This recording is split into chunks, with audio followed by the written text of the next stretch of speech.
Hello and welcome to Multimedia Plus Online Television, and welcome to our top stories for this edition. Sailing joins the world over to observe a World Menstrual Day amidst COVID-19 with the theme "It's Time for Action." Director of the Public Education and External Outreach at the AntiCorruption Commission talks on the recently handed over recovered bags of rice to the Basic Education Ministry. National Coordinator of Budget Advocacy Network calls on governments to enhance transparency and accountability in the COVID fight. Multimedia Plus examines a living condition in Muawaf and covert communities. All of these stories and more are all lined up in today's news broadcast. I am your host, Lucy Emanet Aliu.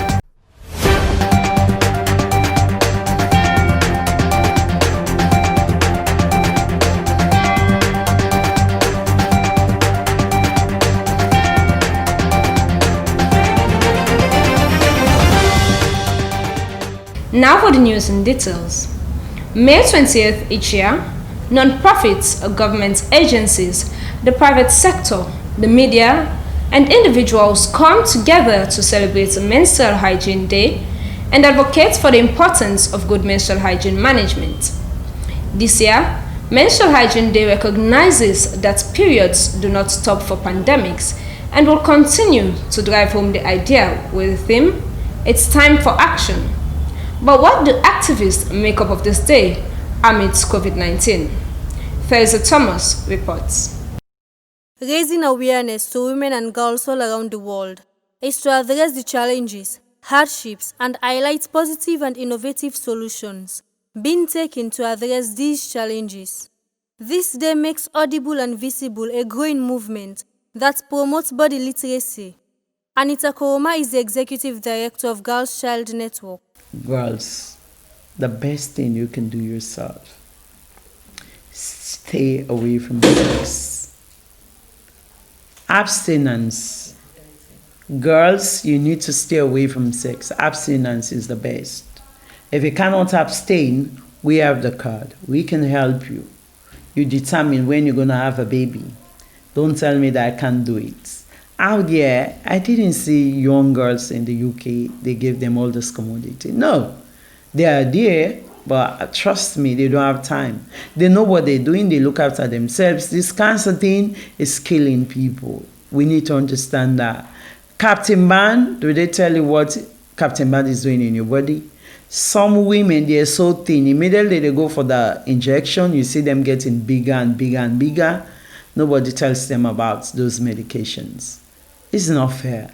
We are not a dumping site. You need to take care of yourself. I do 5 years with tablets, just prevention. Age 22, I ventured. And I said, okay, I'm going to protect myself for 5 years, then I'm going to have my baby. After that, every woman now is having a fibroids. Do you know where fibroids comes from? Every day you're taking a pill. 30 days a month, 30 days a month. Do you know what those pills are going to do in your body? No. But we shout around about complications. Fibroids, can we go back and think about it? Black daughters in the US, they had a conversation about it to say, if we don't stop contraceptives, African women are going to have all sorts of complications. Maristop Sierra Leone is a leading organization that has been in existence since 1986 and has been providing services for girls and lactating mothers as a way of celebrating the World Menstrual Hygiene Day. Emmanuel Joa is the Service Marketing and Communications Manager, and he has this to say. Nutrition as a whole, it's a cleansing process, for women. It's a process that involves letting out of unwanted substances that are not needed by the body. And so it's a way of, getting rid of unwanted cells. And then whenever unwanted cells are out, new cells are being created. So you see, it's one of the wonders of God, which possibly might be responsible for even women having longer lifespan than us men. Yes, because it leads to exchange of regular monthly exchange of cells within the body, the cells coming out and new cells replacing the old cells that a lady loses always in the process of menstruation. So it's like I said, it's a natural process that involves a lot of benefits for women, for ladies. Diaka Kooma is the founder and executive director of Girls Empowered Sierra Leone. She said that over the years, our organization has been engaging girls on menstrual hygiene and then said, menstruation is a blessing from God and not a taboo. Menstruation is not supposed to be a taboo. Menstruation should not be supposed to be something shameful because menstruation is a blessing from God. Without menstruation, women cannot be able to have kids. Without menstruation, women cannot be able to reproduce. So I want to let society understand that it is our responsibility to make sure that we promote menstrual hygiene information and also be able to make sure that we as a nation bring sanitary products to women and girls. We have embarked in so many programs and activities that are geared towards empowering girls through menstrual hygiene management, such as we have organized seminars, and also we have also looked into how we can establish our own sanitary pad in Sierra Leone, sanitary pad factory in Sierra Leone. Globally, there is growing attention on menstrual health and hygiene in the development and humanitarian sectors. To attain menstrual health, it requires community involvement, which specially includes boys and men and traditional leaders in changing perception and existing practices. Secondly, it is also important to impart correct knowledge and information at schools, home and workplaces. Compiled by Theresa Thomas for Multimedia Plus Online TV, Patmata Binta Jalo. The AntiCorruption Commission has recently handed over recovered bags of rice to the Ministry of Basic and Senior Education. The rice is meant for onward handing over to the World Food Programme, which will in turn facilitate things for the realization of an effective school feeding program. Patrick Sandy is the Director of Public Education and External Outreach at the AntiCorruption Commission. He has been talking to our own Sheku Putka Kamara regarding the discovered rice. The 18th of this month precisely, the AntiCorruption Commission handed over 868 bags of 50 kg rice to the Ministry of Basic and Senior Secondary Education for onward presentation to the World Food Programme, WFP. This rice was recovered during the course of an investigations. The government of the People's Republic of China, sometime in 2019, had donated 49,000 bags of rice to the government and people of Sierra Leone. So the government decided that the rice was to be handed over to the Ministry of Education, because initially when the rice came to Sierra Leone, it came to the Ministry of Agriculture, because since it has to do with rice, definitely it falls under their purview. But then His Excellency the President decided that the rice could form part of the school feeding program within the free quality education, which is his flagship. And as such, the rice was handed over from the Ministry of Agriculture to the Ministry of Education. And further to that, there was a cabinet conclusion that this rice, which is now with the Ministry of Basic and Senior Secondary Education, should be handed over to the World Food Programme to be used for school feeding, because the World Food Programme has been in the business of school feeding. But then, in the course of it, we received an intelligence, the AntiCorruption Commission, that somebody was repackaging this rice at the east end of Freetown. So we conducted an operation and arrested the lady, and then bags of rice that she was repackaging.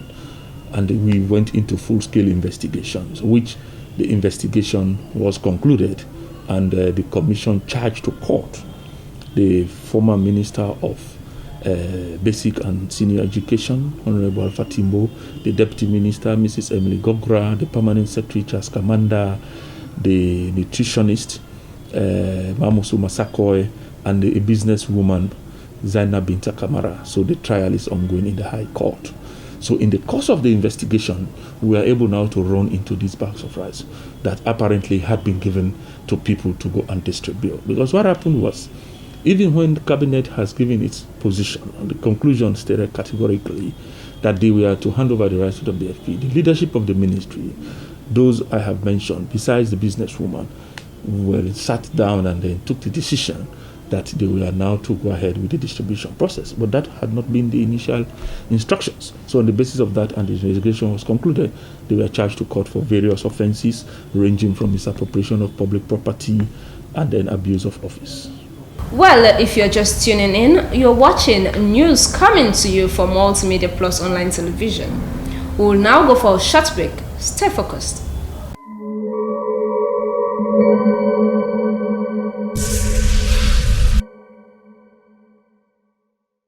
The package you forget. Even the haters testify, called the man when I was amateur. Couldn't holler them. I said this vicious fever, the Taliban. The game don't see. The boy Caldanero, man. Live and direct, man, within our studio, man. You know what I mean? Kiss the Throne EP coming. I just kindly want to freestyle. Now, this very good studio. The setup is good. Emma and Django. Shout out to Una. Proud of what Una they do. You know, we need more of this in the industry. Hey, this is Emerson, the last man standing. Of course, we're right here at Multimedia Plus. And we had a great session, and come check it out. It's a great studio, you know, great sounds, great producer, and support your own salon content. Sugar Entertainment at Multimedia Plus. Peace. Photoshoot, voiceover, we there. Single and soundtrack, we there. Documentary, podcast, we there.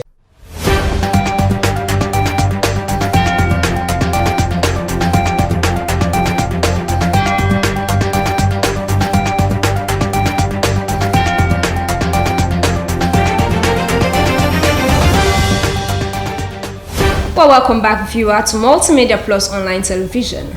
And as we continue with the rest of our podcast, Calvert and Moawav communities are two of the 72 slum areas in Freetown. Calvert has been battling with seasonal flooding, destroying millions of goods and properties amongst an array of other social issues. And now that the rains have begun, it is feared that there would be an impending flood. Our reporter, Mohamed Bakir Kamara, has recently been to these communities and examined how life is for its inhabitants. We begin here at Calvert Community. The community holds up to 14,665 inhabitants, mostly youth. Constituents are engaged in petty trading and other hard labor jobs for their living, but flooding is a major concern. The community has over the years lost millions of loans in properties to seasonal floods. Ya Almami Tonka is the chief of Calvert. If they expand the gutter, they don't need for the drainage because the gutter run tight. I mean, the chief not get priority and not get the power for saying up in Ocean. But government not up for do anything. If they are expand for with the gutter, the other way end at the water, the cable shorting them. They expand for we. But normal if you get the flooding, those that they destroy. Properties that they go. So no less than handy. Or some of people and they catch up cold. So let government help you. So then at Moav, fishing is predominantly occupation. Youth grumble of not being considered for scholarship, but there are much more important things to think about, Molai told me. Manageable no more. We know old sites, nothing for you. If you get for old sites no more. That's what we operate here. You know, that them must get a business there with the money we wish no more now. Mess up of the gutter. So see. Toilet facility we see no more pass from manage. Shower and gangre, as we and gangre, so we see no more.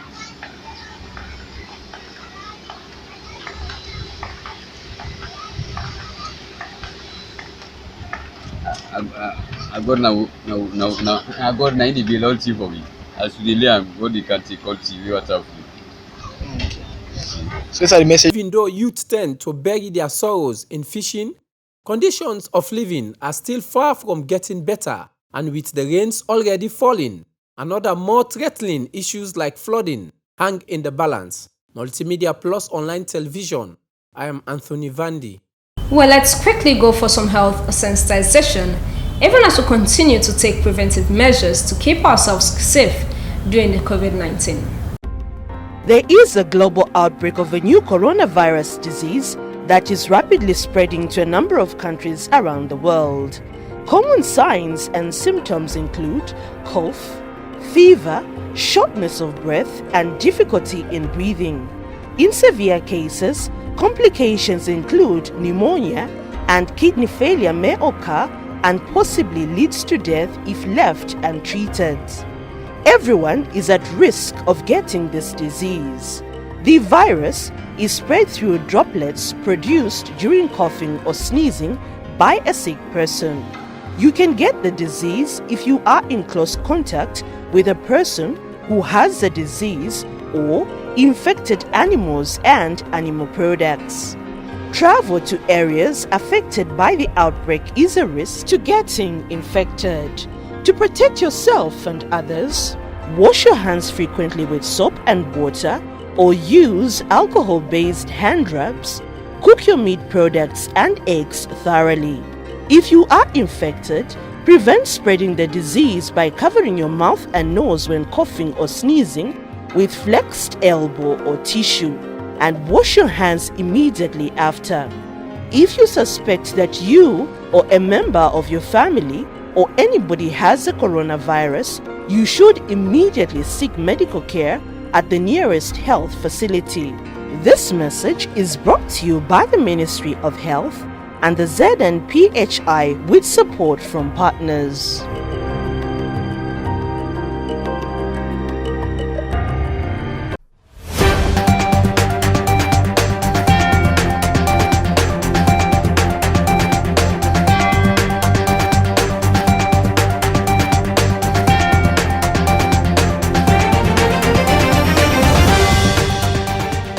Well, welcome back, viewer, and be reminded you're viewing content for Multimedia Plus Online Television.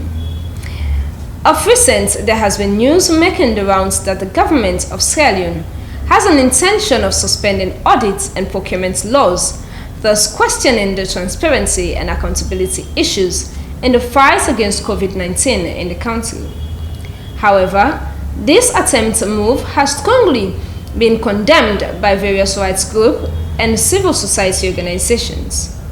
One group that denounced the intention of government is the Budget Advocacy Network. The network's national coordinator, Abubakar Kamara, has been speaking to my colleague Shaku Putra Kamara. For us as a network and also other civil society partners, we are very much disappointed at the intention of government to suspend the two most accountability instruments geared towards safeguarding our resources, geared towards ensure that funds are spent in a transparent and accountable manner and are also reported for. So for us, our position is we wholeheartedly reject that proposal, and we are kindly appealing to government to get a rethink around that proposed instrument and take it back, because it is not in a good spirit in the fight against corona. It is not in the good spirit of good governance. It is even not in a good spirit, even in terms of how do we ensure that we bring people together so that our public trust in the fight against corona.